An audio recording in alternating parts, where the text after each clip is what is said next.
In the biggest news for British cycling this week, they've unveiled a new space-age track bike. Welcome back to the Lanterne Rouge YouTube channel. This is an inside look at the British cycling track bike they've unveiled that will be used by the British track team for the Tokyo 2020 Olympics. This is footage you won't have seen before unless you follow Cycling Pulse on Instagram. That's where this originated from. Ollie at Cycling Pulse, who as you know I'm partnered with for the Rouge report, he hooked me up with this footage. So let's break it down. Obviously the most unique thing about the front of this bike is the flared fork, which instead of attaching to the bottom of the head tube where that flat bar is just above the wheel, just above the tire, the flared fork actually goes up, tapers in and attaches to the top of the head tube. One thing I noticed as well here is that big cutout in the Carbon Hope wheel at the front.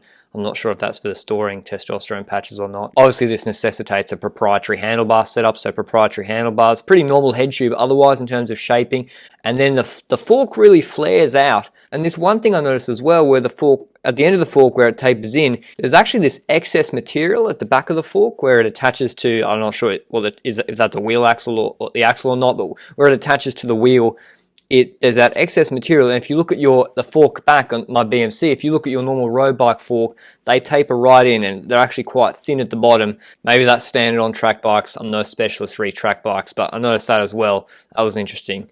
In terms of the actual body of the frame, it's a Hope as well, Hope collaboration with Lotus.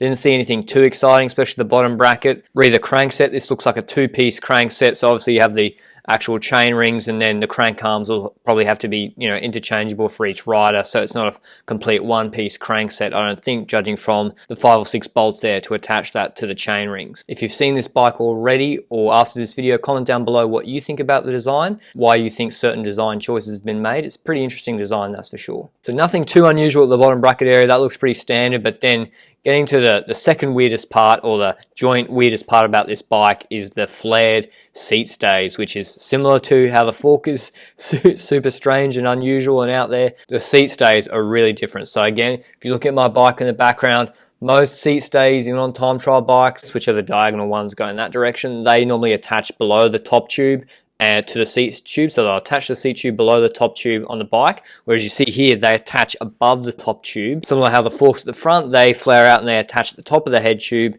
These seat stays attach right at the top of the seat tube where the seat post actually is inserted into that, whatever this weld is. So I was actually kind of surprised with the seat post design they've got here. The seat post finishes with a square hard edge at the back, whereas all the rest of the bike, particularly the seat stays and the forks, they taper down to a narrow surface area to a point, whereas this is obviously a hard square edge. So maybe their modeling says that seat post aerodynamics don't matter so much. And the reason I think they've got these flared seat stays is because if you look at the images where you see the riders on the bike, the seat stays are actually behind the rider's legs. They seem to be behind the rider's legs pretty evenly. So maybe that provides like a tail cam effect or whatever it's called, where it increases the surface area over which the wind gets to finish off around the rider's legs. Instead of going around just the rider's legs, it goes towards the seat stays. Who knows? Maybe it doesn't mean anything at all. Maybe I'm just making that up. Probably am. You may be wondering, why are British Cycling getting like a proprietary custom-made track bike? And British Cycling, they've actually had proprietary bikes, track bikes for their riders for a number of years. This is Rebecca Romero in 2008 Beijing Olympics, riding on some proprietary custom track bike. You can see the design differences to this new Hope track bike. Then in the 2012 Olympics, Bradley Wiggins, he rode a custom bike. Not sure what brand did it or what the design was there, but in 2012 when he won gold at London Olympics in the men's time trial, road time trial, he was on a proprietary bike. And the reason these proprietary bikes are being developed are because track cycling is the most important event for Great Britain in the Olympics.